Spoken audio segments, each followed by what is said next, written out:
Boa tarde, companheiros da Causa Operária TV. Sejam bem-vindos a mais um J5 nesta sexta-feira, dia 15 de janeiro de 2021. O seu programa agora das 5 horas da tarde traz um resumo aí do que aconteceu no dia e, nesse caso, para J5 um pouquinho da semana também. Bom, eu dou as boas-vindas aí para os companheiros que estão assistindo e, junto com isso, coloquei os avisos tradicionais da programação da Causa Operária TV, né? A gente sempre pede aqui no início do programa, né, os companheiros sempre lembrem de compartilhar o link, deixar sua curtida e se inscrever no canal. Né? Todas essas maneiras aí de trazer novas pessoas à nossa programação e também dar um apoio ao crescimento da Causa Operária TV é algo extremamente importante para o fortalecimento da nossa imprensa independente e operária. Além disso, tem a opção aí de você se tornar membro do nosso canal e também apoiar de maneira financeira o que está acontecendo aí, toda a nossa programação. Nesse sentido, companheiros, só um instantinho, eu acho que a produção está ouvindo, parece ter um som aqui saindo, só para confirmar a produção. Eu acho que o som está saindo do companheiro que está aqui junto comigo, companheiro. Acho que só desativar o áudio aí que já... Bom, agora eu acho que está tudo certo. Regularizou. Bom, em cima disso, como eu estava dizendo, né, a gente vai trazer o programa aqui de hoje. O programa de hoje, como deu para ver pelo foco, vai ser, querendo ou não, um programa do coronavírus. Né? A nossa imprensa está focando bastante nisso, porque está se tornando um verdadeiro escândalo nacional, né? Tudo que está acontecendo, ainda mais agora no Amazonas, mas também tem esse final de semana na prova do Enem e muito mais. E em cima disso tudo, né, a gente vem aí com uma pergunta provocativa, né, tendo como base as recentes declarações da imprensa burguesa, né, do Mourão e outras figuras, culpando a cepa, né, pela nova cepa, mutação do coronavírus, culpando ela pelo desastre, né, pelo inferno que a população brasileira, principalmente agora, a população do Amazonas está sofrendo. A gente vem aqui explicar um pouquinho que, na realidade, está muito longe de ser um problema de nova cepa, né, mas sim justamente da conduta com que a burguesia vem levando o problema da pandemia. Né? Bom, iniciando isso tudo, né, vou passar aqui uns dados gerais para elucidar um pouco mais o panorama que o Brasil está nesse momento com os casos e mortes do novo coronavírus. Em cima disso, né, as atualizações aí das últimas horas pelos consórcios de imprensa, a atualização aí no início dessa tarde, às 13 horas, mostra que o Brasil atingiu mais de 1.131 mortes nas últimas 24 horas. No seu total, no Brasil, que ultrapassou a marca de 200 mil mortos, chega agora a 207.995 mortos. Esse número, né, o número agora do dia 15, de metade do dia 15, né, muito que vale aqui é o dia 14 de janeiro, é um dos maiores dados da pandemia desde o pico, né? Desde o fim do pico da pandemia. Para se ter uma noção, por exemplo, esses dados são muito semelhantes a dados que foram apresentados em outubro do ano passado e, no mesmo sentido, são superiores a dados que apareceram em alguns dias de agosto, quando ainda a gente se encontrava no chamado pico da pandemia. Né? O Brasil também tem agora mais de 47.659 casos nas últimas 24 horas, 67.758 casos nas últimas 24 horas, totalizando um total de 8.324.294 casos desde o início da pandemia aqui no Brasil. Né? São mais de 13 estados, junto com a própria federação, né? Ou seja, a média geral, que a média móvel de mortes é superior aí aos últimos 7 dias anteriores. Né? Em destaque o Amazonas, que atingiu aí a média móvel superior, sendo 187% maior do que os registrados na semana anterior. Né? Ou seja, muito mais que o dobro, né, do que foi visto anteriormente aí no último período. Em cima disso, né, a gente vai... eu gostaria que o companheiro Eric também, um dos companheiros que está aqui junto comigo, né, até para explicar, hoje é o companheiro Renan, o companheiro Eric está aqui presente, e gostaria de aproveitar de dar as boas-vindas ao companheiro e que ele passasse também as últimas atualizações do coronavírus a nível mundial. Né? Porque a gente vai tratar um pouquinho a respeito desse problema, né? e, basicamente, o que está acontecendo no mundo, na realidade, está se desenvolvendo também, seja no Brasil, seja nos Estados Unidos, na Europa, etc. Bom, se o Eric estiver ouvindo a gente, né, eu vi que ele deu uma travadinha aqui, a gente começou com alguns problemas técnicos no programa de hoje. Eric, você consegue me ouvir?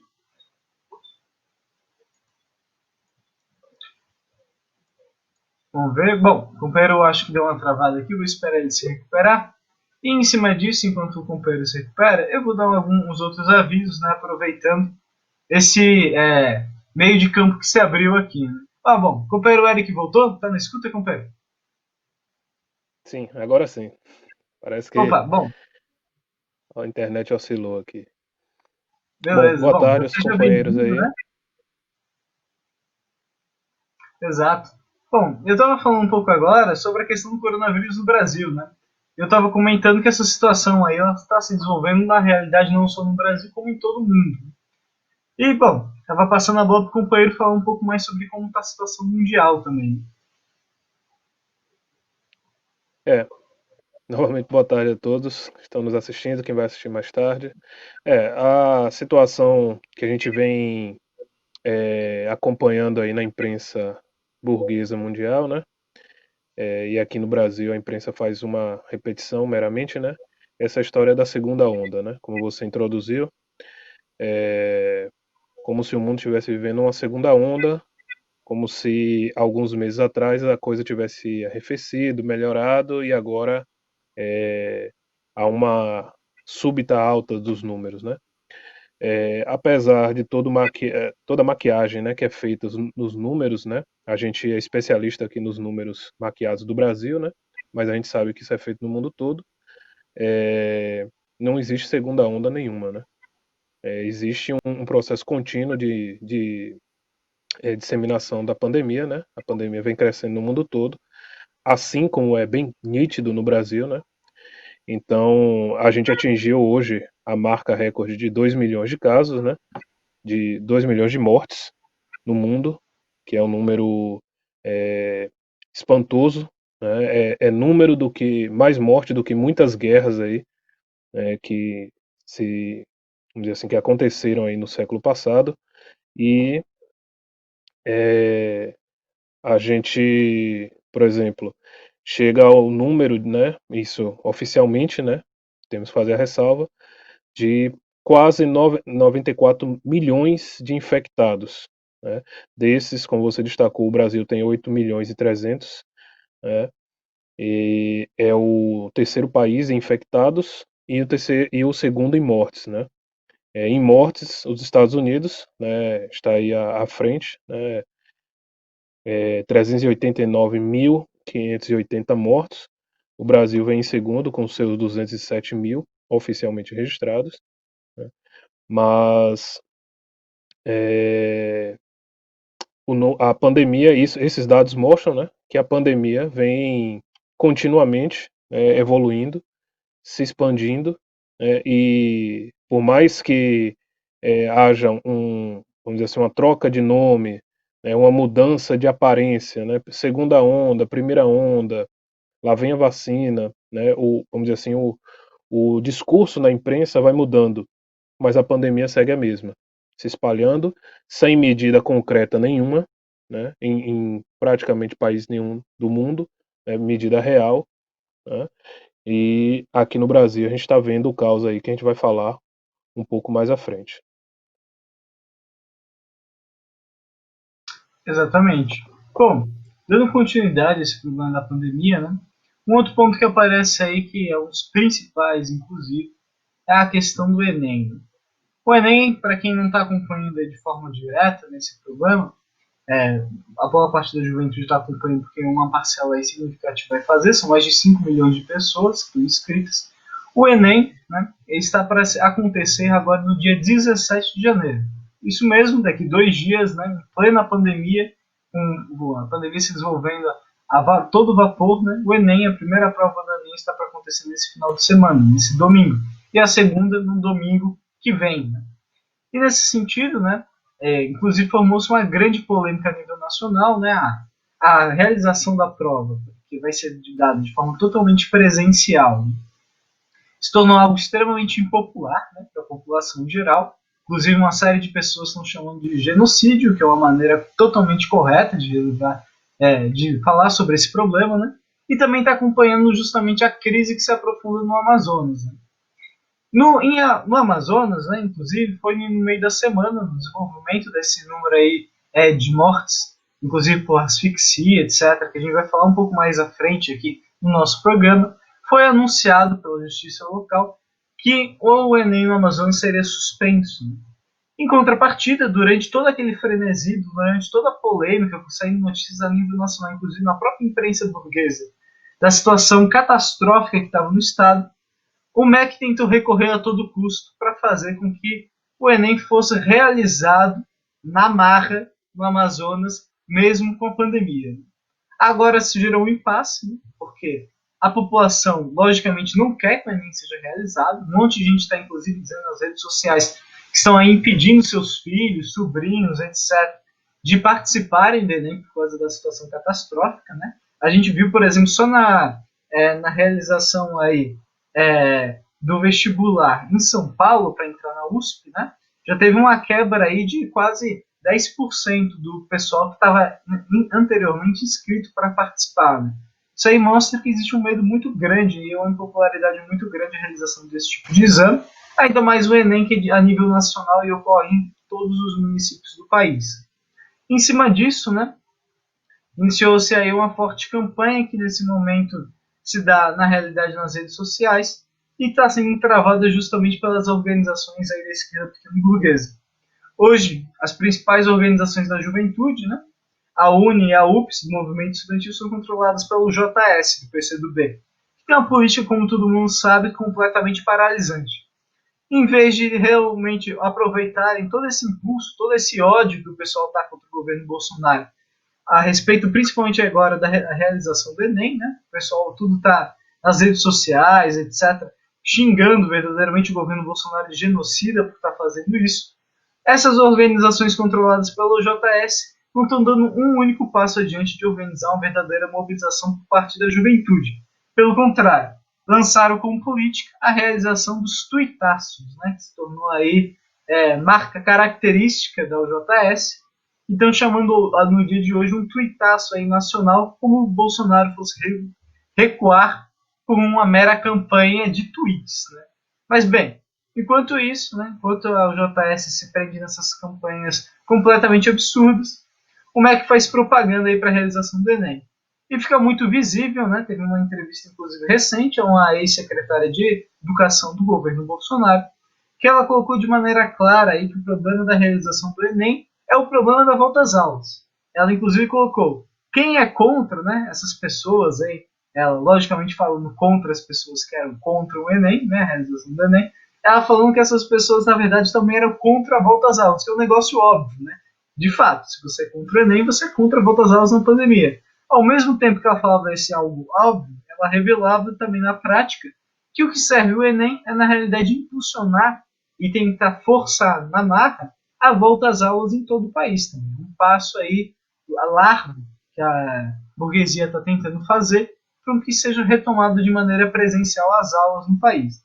Então, nesse momento, né, o Enem aí está se tornando um foco, né, provavelmente de uma proliferação da pandemia gigantesca, maior, inclusive, ou ao mesmo nível do que se deu às eleições, maior provavelmente porque a situação é ainda pior nesse momento, né, do coronavírus no Brasil. Né. E em cima disso, né, a JR, Aliança da Juventude Revolucionária, coletivo da juventude do PCO, né, vai estar realizando nesses 2 dias de Enem atividades em todos os lugares onde está organizado, para denunciar, né, esse genocídio contra a população. Então, inclusive, a gente já convoca o pessoal que tem interesse, que vai estar participando do Enem também, a se juntar a nós nessa campanha, né, contra o volta às aulas e contra o governo Bolsonaro pelo fora Bolsonaro. Bom, em cima disso, de toda essa situação, né, eu gostaria de passar para o companheiro Eric, para ele falar um pouco mais a respeito de tudo que está acontecendo em Manaus. Todo mundo já deve estar sabendo que Manaus está vivendo um verdadeiro inferno. Né? Voltou a situação pior, né, que a situação que estava em 2020. Mas bem, a gente está tendo novas atualizações que a cada hora que passa está pior, né? Eric, poderia falar um pouco mais a respeito disso, passar um panorama geral de como está Manaus e o Amazonas nesse momento?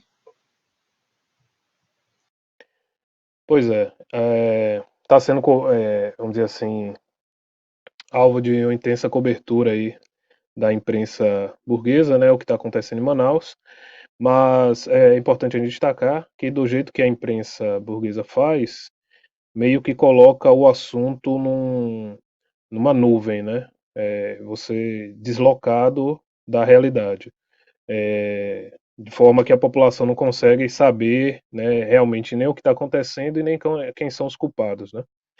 Dá margem até para o Bolsonaro escapar, para o governador escapar, para todos os responsáveis, né, toda a direita genocida e a extrema-direita fascista ficar tergiversando do assunto, né. Então tá todo mundo acompanhando aí os casos em Manaus que explodiram, né, como já era um pouco previsto, né, até por conta da reabertura que foi feita no país inteiro. Em Manaus, em algumas situações foi até primeira, né, por exemplo, a volta às aulas em Manaus, no estado, foi uma das primeiras. Se eu não me engano, em agosto já teve escolas aí particulares sendo liberadas para o retorno às aulas, né, inclusive de crianças, com um monte de medidas parciais, né, alternando semanas de alunos, né, mas porque as escolas, né, como empreendimentos aí, as privadas, né, não podem ficar fechadas, né, sem receber o seu lucro, né? Não há, para elas não há outra medida, né? E hoje o número de casos é tão grande em Manaus que chegou a, se vamos dizer assim, em março, abril, maio, né, o primeiro semestre do ano passado, quando explodiu os casos, que Manaus foi a primeira, né, primeira grande cidade a ter o sistema de saúde em colapso. Todo mundo viu aquelas cenas das covas, né, sendo abertas. A gente está vendo aí, as covas continuam sendo abertas, mas é, o, o drama agora é a falta de oxigênio, né? E isso aí está sendo bastante noticiado. Queria destacar aqui, por exemplo, a fala do prefeito da cidade, né? Prefeito de Manaus, que desde ontem vem sendo entrevistado aí, dando bastantes pronunciamentos, e uma das coisas que ele falou é que está sendo refém, né, a prefeitura está refém do monopólio, porque uma empresa só, e no caso é a White Martins, né, a multinacional White Martins, que fornece o oxigênio. E ele, inclusive, destacou lá que o Manaus recebe o oxigênio a mais de 100% do preço, né, do restante do país, única e exclusivamente sobre o argumento da distância, né, da questão logística, é, o que a gente tem que concordar que é verdade, né, é uma pressão que o monopólio faz, se aproveita dessas situações, das dificuldades, né, pela cidade se colocar distante de outros grandes centros, né, tem uma questão logística difícil de atender, de locomoção, a maioria da locomoção no estado todo é feito por hidrovias, né, e ele denunciou essa questão do monopólio, né. A White Martins, por outro lado, também se defendeu atacando, né, e hoje se pronunciou, disse que tinha avisado o governo Bolsonaro, né, de que a situação ia se tornar dessa forma, e solicitou apoio logístico do governo para, em tese, atender a necessidade dos cilindros de oxigênio, né, e que, segundo a empresa, nada foi feito, né. Isso contradiz a versão, por exemplo, do, do governo, né? O Bolsonaro disse que ontem e hoje, alegando que o governo tem feito tudo que é possível, tem que se adiantado, mandou a Força Aérea, as Forças Armadas agirem, e o que a gente sabe que é uma mentira tremenda, né? Porque se fosse para fazer alguma coisa, principalmente em Manaus, onde foi o primeiro caso, desde lá atrás já poderia ter sido tomada todas as medidas, né? Não deixado faltar nem leitos, nem respiradores. Hoje, por exemplo, a cidade teve que eh, encontrar vagas em outras cidades do país, eh, outras capitais, até São Paulo, né? Mais de 200 pessoas, né? Em torno de 260 pessoas. E a notícia que chegou agora, a gente está vendo aí a Força Aérea ajudando, servindo para alguma coisa, enfim, né? Transportando essas pessoas, e a prefeitura anunciou também que vai precisar, no máximo até amanhã, transportar cerca de 60 bebês recém-nascidos, prematuros, que dependem da respiração é, é, de oxigênio, né? É, mecânica, e a cidade não tem. Aí já apareceu o Dória dizendo que vai atender e tudo mais, e aí fazendo a propaganda dele, né? Em suma, enquanto o caos que a gente está vendo aí na imprensa burguesa assola Manaus de uma forma totalmente previsível e que nada foi feito de concreto e continua não sendo feito, como a gente tem, como o Arthur destacou com essa questão do Enem, a cidade está um caos tremendo. Alguns deputados pediram, entraram na justiça, a justiça concedeu, o governo federal disse que vai recorrer para realizar o Enem, enquanto a população continua morrendo, né, aos montes. Há toda uma disputa política, inclusive, vamos dizer assim, propagandística, né? Onde aí a gente tem vários atores aí, Mourão, Dória, Bolsonaro, e a população no verdadeiro genocídio, né? Exato. E o que chama atenção em meio a isso tudo, né, é também a declaração do vice-presidente, né, o Hamilton Mourão. Uma entrevista aí, divulgada inclusive no Correio Brasiliense, né, o Mourão ele coloca que não tinha como prever o que ocorreria em Manaus com essa cepa. Né? Que é justamente aqui inspirado nessa entrevista, nessa gloriosa frase que a gente colocou inclusive no título do programa de hoje, porque como o companheiro Eric revelou, né, está muito longe de ser um problema aí de nova cepa, né? Porque tudo bem, todo mundo sabe aí que no Reino Unido foi demonstrar que existia uma nova cepa, ela se espalhou para o restante do mundo. Também descobriram uma nova cepa no Brasil, etc. Japão, todo lugar do mundo aí está tendo uma cepa nova para chamar de sua. Mas a gente sabe muito bem que essa situação está se desenvolvendo há muito tempo, não por causa disso, mas por causa do total política de genocídio da burguesia brasileira. Na realidade, Manaus já havia sofrido isso, como a gente noticiou, no ano passado, né, quase um ano atrás, todos esses ataques, na verdade, toda essa destruição causada pela pandemia, e agora a gente está vendo a mesma história se repetir com ainda mais intensidade. Isso revela que, na realidade, a burguesia brasileira não moveu um único passo, na verdade, retrocedeu. Os dados mostram aí que só em Manaus, por exemplo, no Amazonas, o governo fechou 85% dos leitos de UTI até outubro, o que significa que para eles a pandemia tinha acabado, aparentemente. Ou seja, fechando 85% dos leitos de UTI, com a política de reabertura a todo vapor, né? Vale lembrar que tentaram forçar o comércio a reabrir em Manaus, principalmente, logo no início dessa política de reabertura. E agora a gente está vendo os danos causados por essa política neoliberal. O culpado disso tudo é a política neoliberal. A gente vê que foi a mesma política que fez com toda a destruição, né, com as privatizações, etc., da saúde, que fez com que o Brasil já desabasse com o início da pandemia e está levando o país novamente ao colapso com essa situação. Então, para quem queria saber a resposta do programa de hoje, né, não era muito difícil de saber, né? Mas está muito longe de ser a cepa a real culpada disso tudo. E sim a burguesia, o imperialismo. Arthur, só queria destacar que essa história da nova cepa, né, como você bem lembrou, está sendo utilizada como mais um argumento, né, não só no país, mas em todo o mundo. É, todos não, né, vamos dizer assim, muitos imunologistas aí, epidemiologistas que estão sendo entrevistados, aí, especialistas, né, eles estão dizendo que não é certo que essas novas cepas aí contaminam mais, não é certo também que elas possam ter um impacto da doença maior na pessoa, né?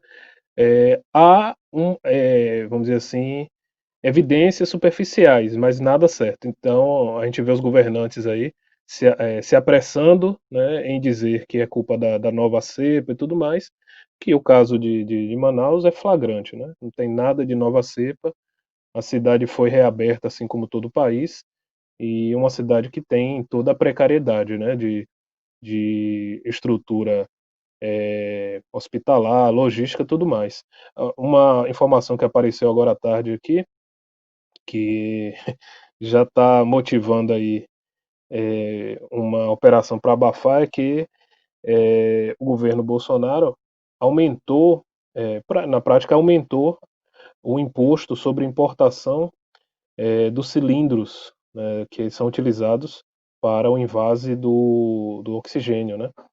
Porque segundo a própria Câmara de Comércio Exterior anunciou aí essa semana, alguns meses atrás, foi prorrogado, né, as pessoas até, foi naquela mesma época que o Bolsonaro anunciou que zerou o imposto de importação de armas, né? E naquela mesma medida, alguns outros produtos, né, tiveram a sua taxação renovada, mais baixa, isentos e tudo mais. E no caso, os cilindros não tiveram a taxa mais baixa, né, renovada, ou seja, voltou a taxa de importação normal, aumentando, né, o imposto de importação, o que na prática dificulta, vamos dizer assim, o fornecimento. Por exemplo, agora a White Martins anunciou que vai trazer cilindros da Venezuela, né, de sua filial na Venezuela, vai provavelmente pagar o imposto de importação, vai pagar mais caro. E isso aí a prefeitura de Manaus, provavelmente os outros que querem ser atendidos vão pagar mais caro. Exatamente. Bom, chegamos aqui no meio do programa, né? Gostaria de já dar boa tarde para os companheiros aqui no chat, que estão acompanhando o J5 dessa sexta-feira, o companheiro Adriano Teixeira, dessa vez eu consigo, sou eu, ao vivo, Silvio Amigo e todos os demais companheiros que estão acompanhando aí o J5 nesse final de tarde, na reta final dessa semana, segunda aí, semana do mês de janeiro de 2021. Bom, dando continuidade, né, à nossa pauta, né, eu gostaria de trazer também uma outra questão, né, voltando agora à política nacional brasileira, saindo um pouco do coronavírus, né, a gente teve uma notícia aí recente, né, desse final de semana, que depois de toda a discussão, né, depois de toda a polêmica envolvendo aí a frente ampla, amplíssima, né, nas eleições da Câmara dos Deputados, né, em torno aí do Lira e do candidato do Rodrigo Maia, Baleia Rossi, né, com toda a montagem aí de cerco para fazer com que a esquerda saísse no apoio do Baleia Rossi, o PSOL resolveu, né, com piadas à parte, né, em vez de fazer, adotou a velha política e colocou Erundina como candidata, anunciou Erundina como candidata à presidência da Câmara. E nota aí, o partido disse que defende bandeiras que serão reforçadas por uma presidente da Câmara dos Deputados que dê início ao processo de impeachment a Bolsonaro. Bom, o PSOL aí, né, que usou um medalhão aí da esquerda pequeno-burguesa brasileira, né, Erundina, que aparentemente se tornou o nome do PSOL para usar nessas situações, né, usaram também para as eleições aí municipais com Guilherme Boulos, etc. É basicamente uma manobra aí da direção do PSOL para conter a crise e a autodestruição do partido. Né? Vale lembrar que o pessoal, junto com essa declaração, declarou que no segundo turno, sabendo que, obviamente, que a Erundina não vai, eles irão voltar no candidato do Maia. Né? Então, assim, o problema é muito, na verdade, é basicamente segurar a sua base, que praticamente aí entrou em semi-sublevação, assim, com a declaração de apoio ao candidato do Maia logo de primeira. Né? Uma forma, uma manobra, na realidade, forma de contenção, né, da crise que está dentro do PSOL, E vale lembrar que se o PT já está sendo extremamente difícil, mesmo utilizando figuras aí de popularidade interna do PT, como Gleisi Hoffmann, etc., sustentar a ideia que você deve apoiar um candidato como o Baleia Rossi, imagina para o PSOL que é um partido muito mais frágil, né? Sua direção, etc. E tem um peso muito, uma influência, inclusive, menor, né? Dentro da sua base. Em cima disso, né, para evitar aí como uma forma de contenção, lançaram a Erundina. Né? O que digamos, né, é também, mesmo a Erundina como candidata, é uma candidata completamente fora da necessidade. Né? Porque assim, se fosse levantar uma pergunta para a gente, se o PCO estivesse nessa situação, por exemplo, iria questionar, o PCO iria lançar candidato próprio? Essa não é o problema, você lançar um candidato próprio. Logicamente, o PCO, por exemplo, não sairia em defesa de Baleia Rossi. Teria um candidato próprio nas eleições. Contudo, a diferença entre a Erundina e o PCO é que a Erundina está muito longe de defender uma política, nem digo revolucionária, mas uma política minimamente combativa frente à situação. Eles falam que seria a candidata que levaria o processo de impeachment de Bolsonaro à frente. Uma grande mentira. A Erundina é uma candidata, inclusive, dentro da esquerda, que é um dos setores, inclusive, representa os setores da direita, dentro no interior da esquerda pequeno burguesa brasileira. Um setor aí, inclusive ela, por sua idade já na política, extremamente aí acostumado nas entranhas aí da política burguesa brasileira. Ou seja, uma figura que colocaram ali para meramente controlar a situação interna do PSOL. Mas bem, já revela aí também a postura aí completamente calhorda das direções psolistas. Né? Bom, Eric, tens alguma coisa a comentar sobre essa colocar Erundina aí, a velha política, né, como candidato aí para as eleições da Câmara? É, é uma coisa que pode enganar muita gente, né? Como você falou, essa é mais uma jogada, né? E vou logo escancarar aqui, né? Como você introduziu, se não é questão de ter candidato próprio, né? Tudo bem. De- Aqui a sua política, vamos dizer assim, a que serviço a sua política se presta, né? Que serviço sua política está fazendo? No caso aí, assim como foi nas eleições, por exemplo, de 2018 e também agora nas eleições, principalmente em São Paulo, né, a política do PSOL aí, e dessa ala, dessa esquerda pequeno burguesa aí, que se junta à burguesia, se junta à direita para atacar o PT, né, e dizer que Lula é coisa do passado e etc., né, para maliciosamente se aproveitar de um espólio, principalmente do Lula, né, esse tipo de política que candidaturas como essa servem, né? Porque claramente quem acompanha minimamente aí a vida parlamentar no Congresso sabe que a Luísa Erundina e o pessoal não vai ter chance nenhuma, né?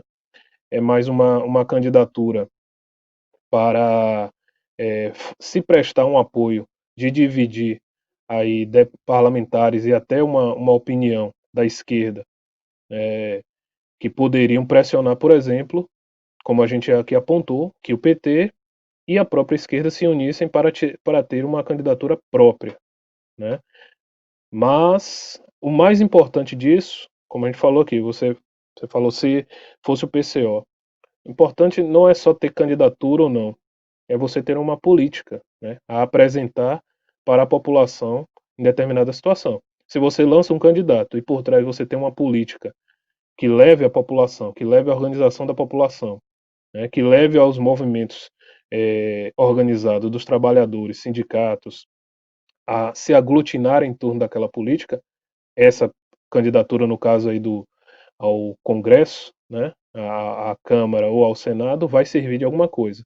Nesse contexto aí, sem mobilização nenhuma, sem comunicação nenhuma com a população, e principalmente com o projeto de novamente apunhalar um setor do PT, né, que poderia, ao invés de apunhalar, poderia se unir, né, e apresentar uma proposta concreta de mobilização à população. Mas isso a gente sabe que está longe de acontecer no PSOL e em outros setores da esquerda pequeno-burguesa. Então é isso, é importante a gente deixar claro mais essa jogada aí, né? Bom, continuando a nossa pauta de hoje, né, já gostaria de dar uma boa tarde aqui, por reflexão sempre, acompanhando, volta às aulas só depois da vacinação, exatamente. E bom, dando continuidade, gostaria de trazer sobre outro tema quente, aqui, que a gente vai fazer uma cobertura, mostrar bastante imagem, inclusive para os companheiros terem ciência do que está acontecendo, né? Que é diretamente dando um pulinho aí do Brasil, indo diretamente para os Estados Unidos, né? Em Washington, né? Washington DC, está sendo organizado, está sendo mobilizado aí mais de 20 mil militares como medida de segurança para a posse de Joe Biden, tá para acontecer aí nos próximos dias, né? Inclusive, né, houve o fechamento do metrô e cordões de isolamento em parques e edifícios públicos, né? O centro de Washington hoje, né, de acordo inclusive aí com a própria imprensa portuguesa, está parecendo uma verdadeira fortaleza, né? Um estádio de sítio completo que se tornou o local, né? Os terrenos da Casa Branca e do Capitólio estão isolados, né, por cerca de 3 metros de altura e protegidos por um imponente contingente da Guarda Nacional. Tem caminhões militares circulando, e inclusive, né, nos pontos de ônibus cartazes ainda estão expondo o rosto de participantes da invasão do Congresso, procurados pelo FBI, né, que demonstra a política, inclusive, de total ditadura e perseguição política. Essa imagem que a produção está passando nesse exato momento, para quem está assistindo ao vivo, para quem está assistindo, na verdade, não só ouvindo, essa imagem mostra exatamente todos os pontos de Washington que estão fechados. Tudo que está em vermelho nesse momento são ruas, vias de metrô, etc., que estão sendo fechadas pelos mais de 20 mil militares que estão neste momento em Washington. Então veja, a Casa Branca ali no centro, bem no centro da imagem, naquele verde principal, né, retângulo que está aparecendo, e em volta tudo completamente fechado. Né? Inclusive, algumas pessoas colocam que a última vez que fizeram algo minimamente parecido em Washington foi em 2017, quando teve uma grande marcha das mulheres, aí, organizada inclusive com apoio dos democratas, tudo contra o governo Trump, que reuniu aí milhões, né, de acordo com a imprensa burguesa, né, a gente sabe que nem é tudo isso, mas de acordo com a imprensa burguesa, milhões de pessoas. Agora, né, onde basicamente não tem ninguém nesse exato momento, nas redondezas, já tem um aparato de 20 mil militares. E as questões continuam. Né? A posse do presidente, em geral, né, sempre são imagens aí com cerca de milhares de pessoas vendo, etc. Porém, a de Joe Biden vai ser completamente diferente de todas as vistas anteriormente. E como uma verdadeira ditadura, uma demonstração de um regime completamente ditatorial, em vez de várias e várias pessoas, como a gente viu, por exemplo, na posse do Trump e assim por diante, vai ter um grupo de milhares de militares em volta nas redondezas. Então a gente está vendo aí essa situação, inclusive a produção tem alguns vídeos, eu gostaria que ela passasse agora, a gente está chegando perto da reta final do programa, passasse para mostrar um pouco mais a respeito do que está acontecendo. Né? Os vídeos mostram bem como é que está o estado em Washington nesse momento.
imagem, né, os vídeos, a situação é de uma guerra. Se a gente tivesse vendo um filme nesse momento e a gente visse uma posse de um presidente assim, a gente nem precisaria.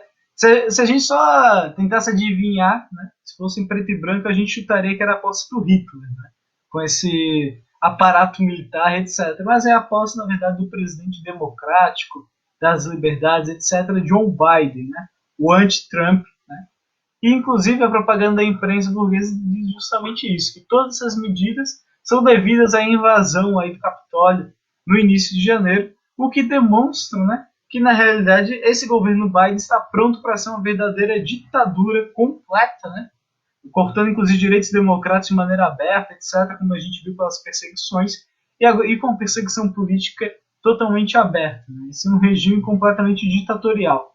E, bom, Eric, gostaria de comentar um pouco mais a respeito, já estamos pertinho do final do programa, como é que está essa questão dos Estados Unidos também?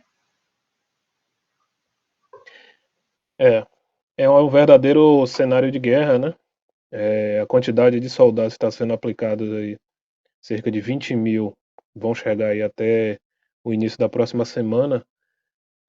Alguns dizem que uma força militar nessas proporções não aportava em Washington, né, que não é uma cidade muito grande, desde a Guerra Civil, né?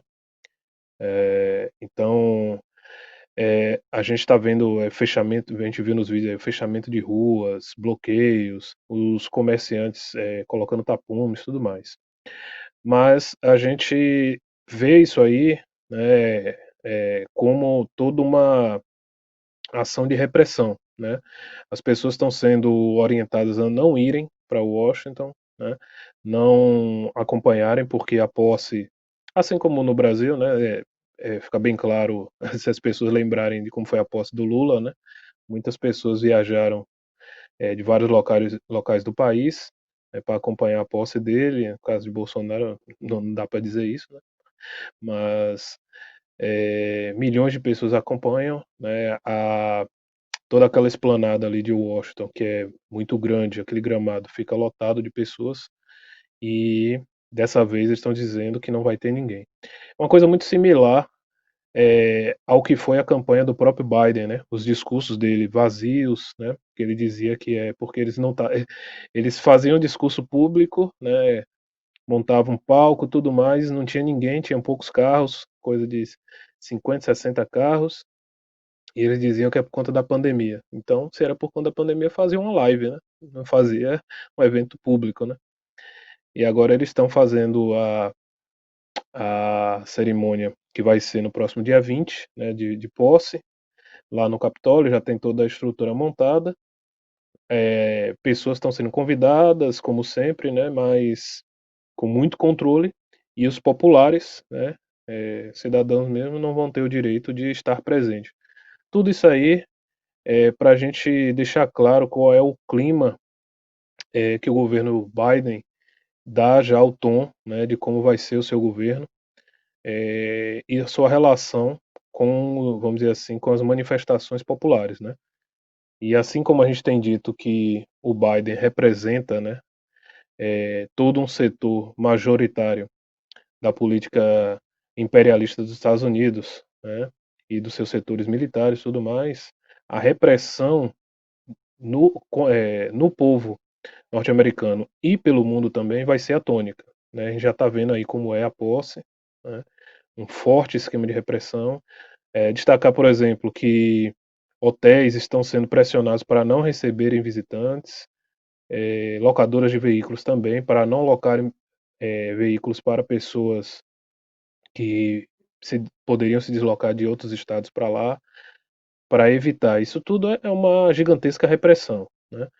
Lembrar aqui que a invasão ao Capitólio no último dia 6, ao contrário do que a imprensa burguesa está repetindo aí, repetindo a opinião da burguesia internacional, que está extremamente amedrontada e acuada, né? A gente tem falado isso diariamente no Diário da Causa Operária. É, colocaram como uma ameaça de golpe, como um ataque violento, tudo mais, ilegal, e não tem nada disso, né?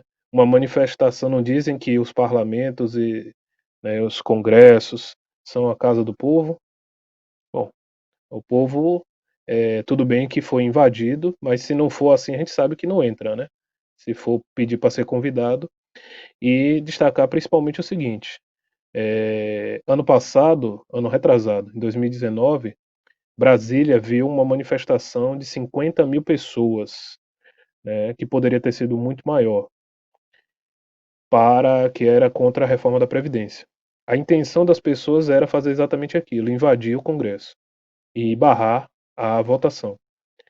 E a gente deixa claro que toda essa movimentação aí, toda essa repressão que está sendo ensaiada e treinada, ela se dirige à esquerda, aos movimentos organizados dos trabalhadores, né, que a gente sabe está sendo anunciado aí mundo afora que essa crise monumental do capitalismo vai motivar grandes manifestações, né, uma, vamos dizer assim, vai empurrar, né, toda a população a se manifestar e fazer alguma coisa contra toda esse morticínio que a gente está vendo com a pandemia e todo essa situação falimentar com os desempregos, que é perda de renda, etc.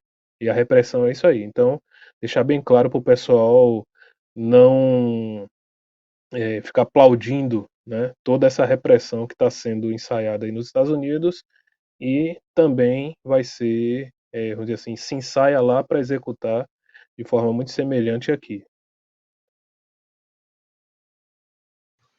Bom, companheiros, nosso tempo acabou hoje. J5 já está terminando nessa sexta-feira. Nossa programação ela continua, logicamente, aqui na Causa Operária TV. Logo mais, não compre jornais, minta você mesmo, aqui na programação ao vivo da Causa Operária TV no YouTube. E o J5 ele volta na segunda-feira, todos os dias, segunda a sexta, às 5 horas. Na sexta-feira que vem, eu aqui volto novamente, né? O companheiro Eric veio hoje como convidado, a gente vai ver certinho como é que tá a situação, se ele vai participar na sexta-feira ou vai ser outro dia, como é que vai estar. Mas bom, por enquanto eu de certeza, né? Estou aí na sexta-feira que vem confirmado para o J5. E bom, companheiros, é basicamente isso. Continue aqui na Causa Operária TV e a gente se vê durante a programação.